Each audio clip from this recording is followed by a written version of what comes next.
Salutations and welcome to the Rant Squad. I am the Water Dog and this is Clint Jordan. And this is the spirit of Brenda Menard. He's with us in spirit, baby. Hey, today, man, we are going to have some fun. We are going to look at one of our league's fantasy rookie drafts. And so we're just going to kind of talk about why we made the selections we did for this particular draft. So we're going to be looking at this. Was a 4-round draft. It's going to be nothing but rookies, okay? Now, this is a dynasty league, and so there has been some trades. So some of us might have had more picks. Some of us might have had less picks, but typically you've got 4 picks. And so, for example, for me in this particular draft, I came into the draft with 6 picks and ended up with 5, and we'll get to that here as we go. But I'm going to start with my man, Clint. How's it going, brother? It's going good. Good, man. Good. Tell me, how did you like your draft? I liked it. I liked it. It could have gone better. You know, sometimes you hope players fall. Sometimes you get sniped right before. Sometimes people take players way too early, especially these rookies, because, hey, get your guy sometimes. I actually, before the season started, was looking to come in with like 2 picks, a 3rd and a 4th, but through some trades in the offseason, I ended up with the 5th overall pick and then made another trade in the middle of the draft. So it was good. It was good. I'll start with the so I had the 5th pick, just to give you all some reference. The first 4 in order were Marvin Harrison Jr., Malik Neighbors, Rome Odunze, and Brock Bowers. You might ask why the tight end went so high. So this is actually a league I run where our tight ends score premium points. So it's a tier PPR. He hates it. Running backs is half a point for a catch. Wide receivers is 1, and tight ends is 1.5. So the tight ends can really roll. But we're not going to get into that today. So anyways, I traded for the 5th pick because to me there was an elite 5 players after the draft. And that would be the top 3, the 3 wide receivers that all went in the top 10, Brock Bowers, the top tight end that went with the 13th pick to the Raiders, and then number 1 running back Jonathan Brooks, even though he is coming off an injury in his last season in college.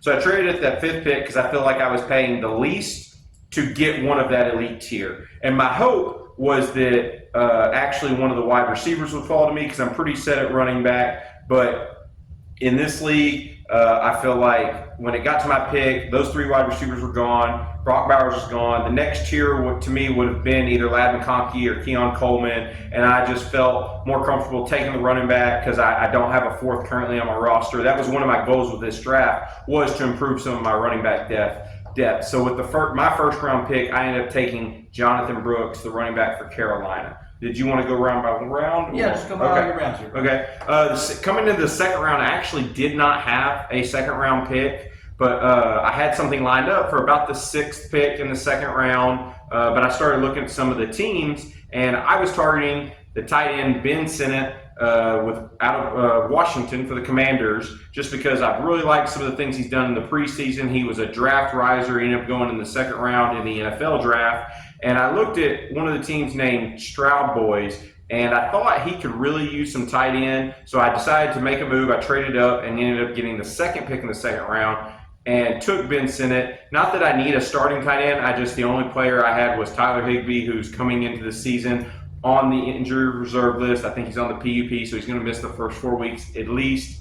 But I have Trey McBride, but that was pretty much it. So I really wanted to attack some tight end depth as well. So I really like getting him at the 2nd pick. I'm a big person in rookies drafts, go get your guy. And for me, Ben Sinnott was my guy, so I didn't mind paying up a little bit for him. Next, at the 302 pick, I was really sitting there hoping Ricky Pearsall would fall to me. He fell all the way to the 1st pick in the 3rd round. I looked at him too. And I mean, to me, when you get to the 3rd round, so I have a rule. When the 1st round, in the 2nd round, you're drafting guys based on what you can do. When it gets to the 3rd round, I'm taking my shots on running backs, because these 4th, 5th, 6th round guys, you never know when you're going to have one like Isaiah Pacheco, who I drafted a couple years ago. At the end of the 2nd, you never know when you're going to have a guy like that pop. Or I'm looking for wide receivers with that high draft capital that fell. And this year, that was Ricky Pearsall, the player that had the 1st pick in the 3rd round. He has already drafted a ton of wide receivers, Patromi, but he decided to go ahead and take another one. So no biggie. I decided to revert back to my strategy, which is running backs. And I was actually looking at the 4 that went exactly in a row. That would be Berkey Irvin, Tyrone Tracy, Lloyd, and Braylon Allen. I really liked all 4 of those guys, but to me, I was kind of looking at what had been happening in the preseason. I really like Bucky Irvin. I just think he's played really well, and so I decided to take him just to give me that little bit of running back depth. And I really like him because I think if White were to go down, I think he instantly steps into that starting role and he can do everything. And also one of the things that factors in is in my league, this Dynasty League, we have a taxi squad, which you can use to put first or second year players. And think of it kind of like an NFL practice squad. It lets you kind of keep them around so that you can have them potentially for the future. So that's a nice feature of the league right there, is the taxi squad league, is the taxi squad section, because it does allow you to pick some rookies that you can hang on to. Correct. And see if they develop into anything. And so it allows you then to extend your roster. Absolutely. So it is a good feature. And it's really good for in Dynasty. Sometimes you have to rebuild. You've got to sell everything. Well, what's it worth if you sell everything? You have all these picks, and then you have to drop the players next year for the next set of picks. So it's really nice having that taxi squad for those first and second year players.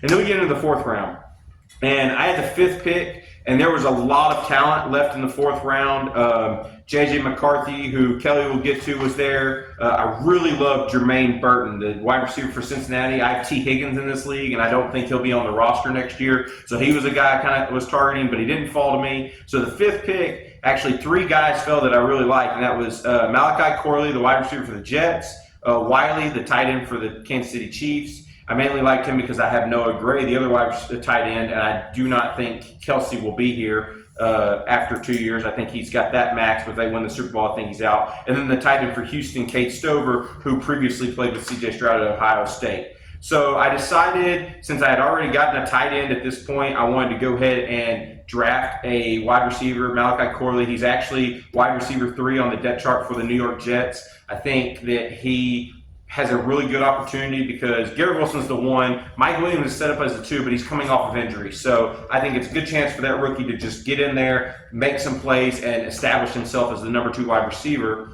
They have a chance to have a good young receiving. Absolutely. They really do. I mean, they really do. So especially in Aaron being able to teach them, I really like this. So I thought that was a great pick, and I think I'll be able to slot him in on bye weeks almost instantly. To get that in the 4th round is amazing.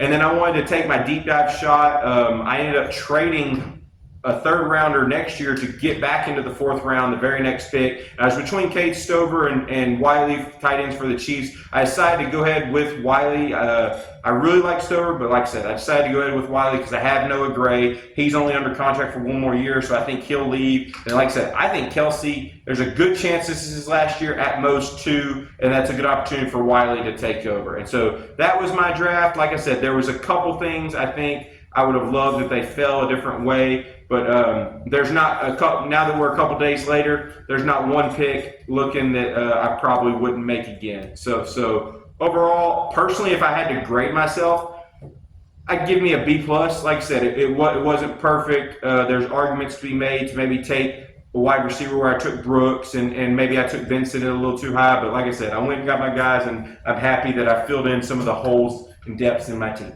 Okay, sounds good. I mean, I thought your draft was pretty good. I mean, I thought when I looked at who you had picked and who you had taken and when you had taken them, I thought you maximized what you needed to maximize in the draft and stuff like that. So, Brendan, did you have any picks? So y'all know, quite interesting in this league, Brendan paid 3 years worth of entry fees so that he could have access. Because really recommend this. If you run your own dynasty leagues out there, if you let anyone trade any future picks, you should make them pay those entry fees, because if you lose that person, it's a lot easier to have those teams and find somebody new. But he paid for 3 years so that he could have access to draft picks and trade them all. Yes, you heard that right. Trade every pick he had to this man for Josh Allen. Just about every pick. I think he's got a 3rd and 4th in 2026. So eventually we'll have a draft class for him. And then we're going to talk about what he traded Josh Allen for. That was a shocker too. Yep. So well, all that capital just gone to. That's another story. That's why we call him the Spirit of Brendan. In any case, man. So just a couple of things to feature. There's 4 rounds. We have 12 teams. There's 48 picks in this draft. 48 picks. 20 were wide receiver picks. 12 were running back picks, and 7 were at the tight end position. Yeah. And so that's a lot of picks you're talking about for those positions and stuff. Okay. I have in the first round, I had the 7th pick, which I had traded away, and then I fall into the 10th pick, which I picked up from Brendan. So my first pick comes into the 10th selection. In the first round, there were 5 receivers taken in the first round, and I feel like I got the second to that best point. one. Yeah, to that point. Yeah, to that point in the first round, and I feel like I got the second best receiver. And I think I took McConkey over there in San Diego. That's right, San Diego.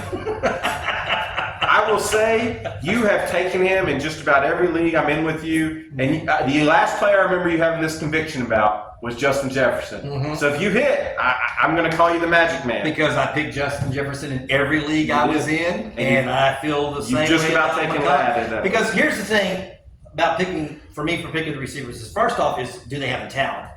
Okay? And then second off, what you're looking at is you're looking at the quarterback. You know what I'm saying? And then you're looking at an offensive system that he's going to be able to flourish in, okay?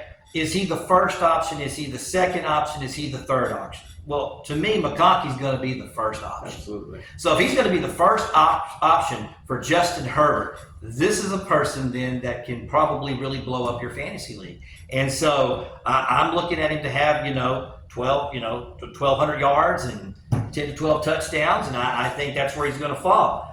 Okay, because the first 3 picks, Marvin Harrison Jr., great pick, okay? But then you go to Malik Neighbors, right, for the second pick for the Giants. And now, I'm a New York Giants nut, but I would have never taken Neighbors as the second pick. I would have taken McConkey as the second pick. And you're probably saying to yourself, why? Well, that's because, number one, it's the New York Giants right now. The New York Giants have had so many top-tier receivers that they've taken in the first round over the last few years, and it has not worked simply not because the receivers can't play.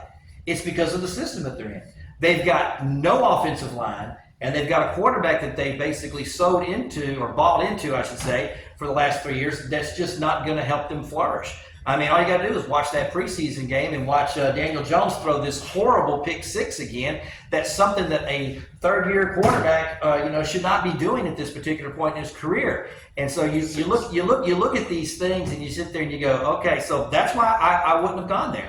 And so I understand, but most people would say talent over situation. Not me. This is fantasy football. This isn't reality. You can pick talent in reality. You're picking talent in reality. In fantasy football, you're picking stats.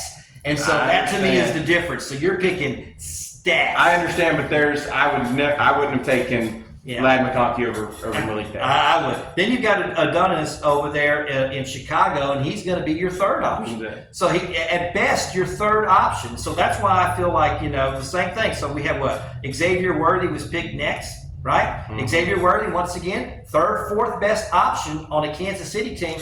And by the way, the only person that's ever really blown up over there in Kansas City, okay, has been that guy that's now playing in Miami, okay, and Travis Kelce. No other receiver over there has really blown up, okay? And so to expect Xavier Worthy to be that guy, to me, is you're betting on that. And then, of course, over there in Jacksonville, Thomas going to playing for Jacksonville was the next receiver taken. And once again, he's not going to be the first option.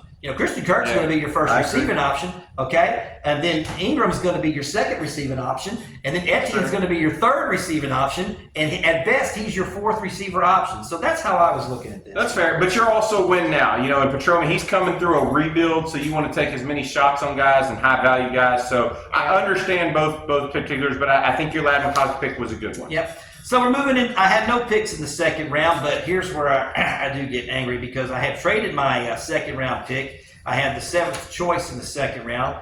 That's the 19th pick overall. And, Bo Sox snatched my quarterback. Snatched him. Bo Nix. I wanted Bo Nix. I've been picking Bo Nix in a lot of my leagues. I like him. He looks good. And I've been touting him before the preseason games.